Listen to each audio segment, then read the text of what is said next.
I've been coming in and out of this house because it's one of our larger houses. We have room for a lot of guys here. Now there are 5 of us living in the house. But I used to come in and out of here oftentimes, so I knew the area well. But I never really experienced the Chinese community beyond what a normal tourist would do in the Chinese community. But when I came here, I think this is probably the place I've had the warmest welcome of any community that I've ever been a part of.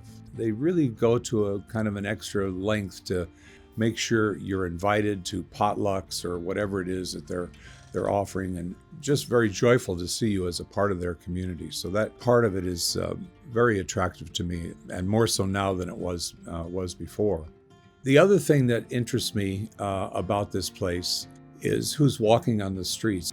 I love chatting people up. I'm usually dressed like you see me now. I don't wear a collar, but at some point in conversations, I always tell them where I live and what I do.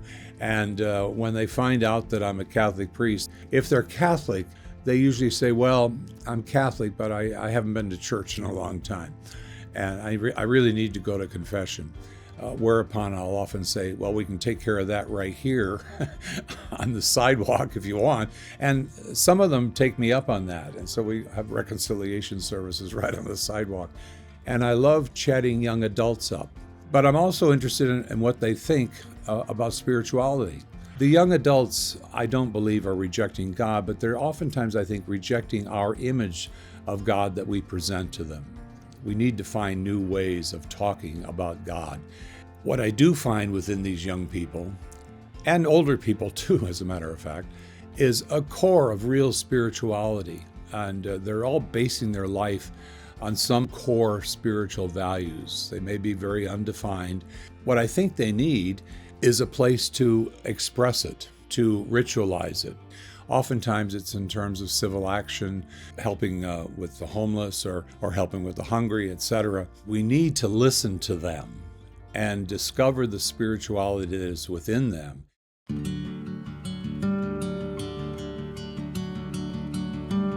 I'm an only child, but I grew up Catholic schools, altar boy, all this stuff.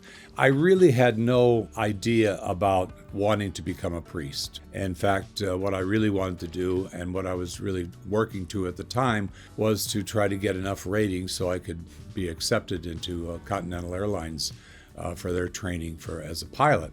I was working at May-Kennedy department stores. And one day, Susan, who worked in the office with me, came to my desk and asked, how do I become a Catholic? And I said, well, I'm not sure. I said, I'll ask my mom and dad. And anyway, my mom and dad said that they have inquiry classes in the basement of our church in St. Paul the Apostle. And that's where I went to the inquiry classes, and it just became fascinating to me. When I entered the seminary, I was 20 years old and went to Baltimore. But I spent my deacon year in Austin, Texas. And again, it was doing inquiry classes and that kind of thing. And then from Austin, Texas, I went to Denver, Colorado. After Denver, I went to Grand Rapids, Michigan, which was a downtown information center.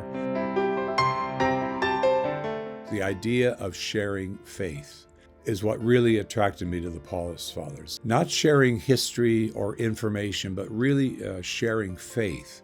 And I've been very blessed to be in that position in every assignment that I've had in one way or another, offering inquiry classes at first at our Grand Rapids Information Center. Then again, when the RCIA came in, beginning the RCIA process in parishes, it's been a part of my life ever since. After that, I went to Paulist Radio Ministries out in Malibu and did a lot of radio programming.